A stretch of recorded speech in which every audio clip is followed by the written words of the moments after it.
You want to know what something I realized? I was looking back on every job I've ever had. I've never been promoted. On the corporate ladder, I'm very much like the spotter.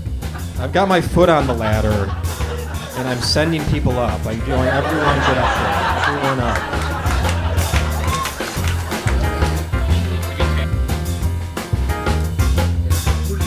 Please help me welcome to the stage the next comic. Very funny, Stephen Haas, everybody. Give it up for Stephen.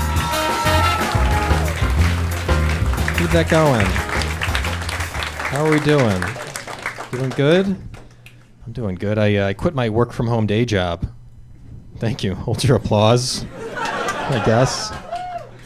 I had a work from home job where I never met my coworkers. Does anyone have one of those? It's a weird thing to quit. I don't feel like I've quit a job. You know, I've never met them. I feel like I uninstalled a video game. It's like they're not real people. They're boxes. They're just boxes. It was so weird. One day we ended work early because one of my coworkers got really sick. She had to go to the hospital. My boss was like, "We're just going to end early today." I felt nothing. I was like, I wonder if there's going to be a new character in the game tomorrow. This is cool. Have fun. You want to know what sucks? I don't have a home. I have an apartment. Is anyone doing work from apartment? That's such a totally different experience than work from home. And no one's talking about that. My boss loved work from home. You want to know why he had a home? He had a wing of the house that was the home office. There was a yard behind him. You could see a dog playing. His wife brought him lunch There's no wife in work for apartment. There's no wife. His wife brought him lunch every day. She'd kiss him on the cheek and be like, "I love you, sweetie. You're my special little bear." Or what? I don't know how people talk, but like, I was doing work from apartment. That was different. I could hear my neighbors having sex. That's work from apartment. My boss literally asked me. He's like, "Hey, Steven, are you watching porn over there?" I was like, "Yes, but that's not what you're hearing."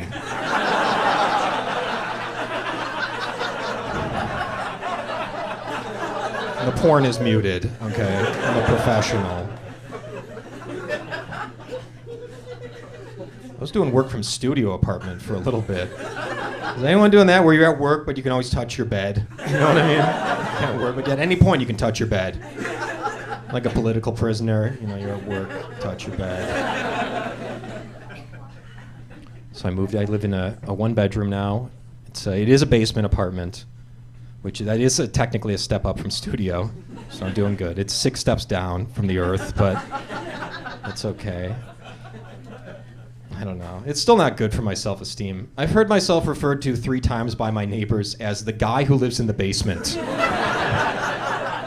That hurts every time. You wanna know why? Because you hear it like this. You never want to hear anything like, "What's going on up there?" And oh, sorry, by the way, not a basement apartment, a garden unit. I should correct myself. I found out you can't call them they're garden units. I was visiting the place. I was like, "Here's the basement apartment." She goes, "Garden unit." We're gonna look at the garden unit today. The garden unit. It's like, "Okay, where are we going?" She goes, "It's in the basement." Cool. Awesome. I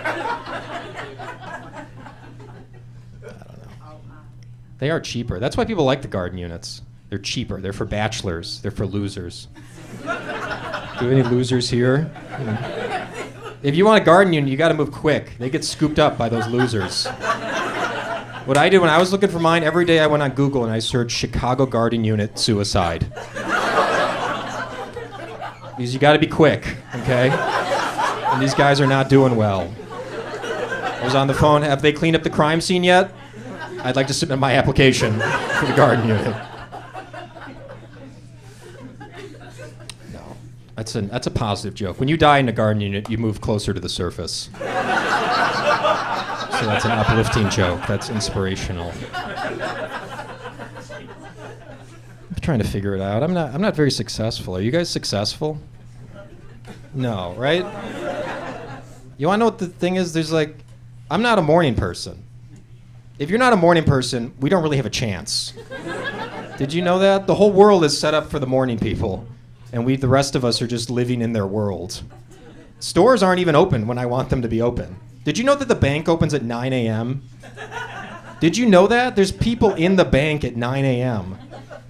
I go to the bank at 4:56 p.m.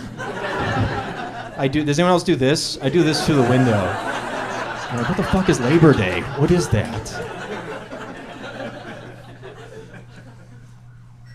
I was thinking about jobs I've had. You want to know what something I realized? I was looking back on every job I've ever had. I've never been promoted. Has anyone else never? There's never even been a discussion about it. Isn't that crazy? On the corporate ladder, I'm very much like the spotter. And like, I've got my foot on the ladder, and I'm sending people up. I'm going, everyone get up there. Everyone up. Get up. Who, you're the new intern? You're going to be my boss soon. Get up there. Everyone up.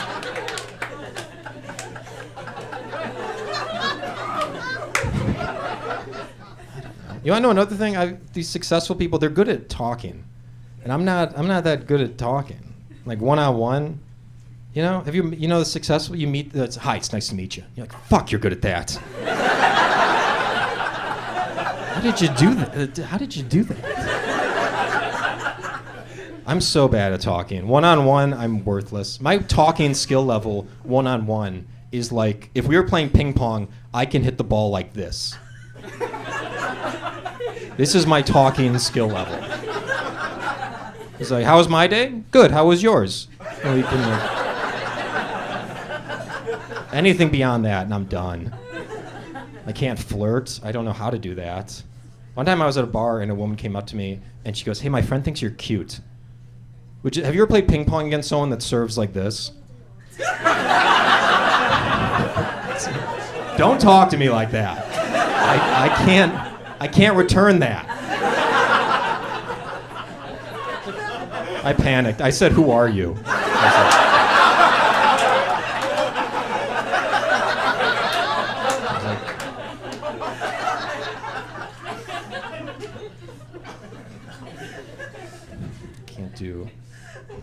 You know what I can't do? I can't do the.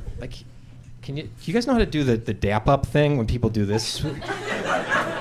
How do you do that? I can't. I've screwed this up probably 10,000 times.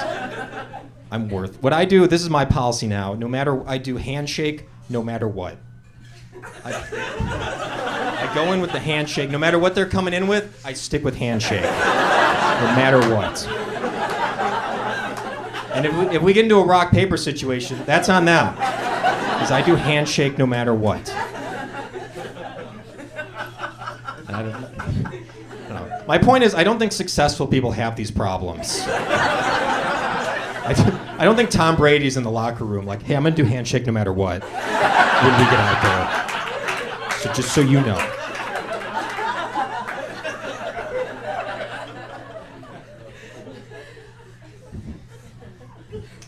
Oh, and by the way, I took the adult autism test, and I don't have it. So I just want to put that out there. Because sometimes when I talk on stage, I see people whisper to the person that they're with. And I know what you're whispering. And I don't have it. So that's not what this is. Has anyone taken that test? Have you done that? The adult online autism test. The way it works is you take the test at 2 a.m. After having the worst social interaction of your life. You're lying in bed and you're like, who are you? What was I thinking? Why did I say that? And then you're like, fuck it, let's take the test.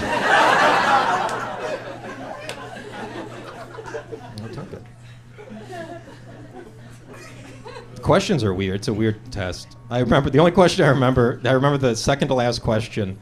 The question, it says, are you the first person in your friend group to notice when someone gets a new haircut?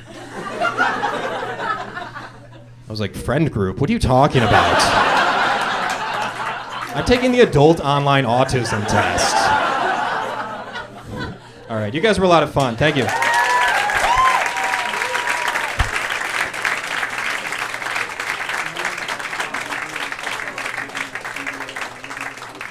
Haas, ladies and gentlemen. Come on, let him hear you. Stephen Haas.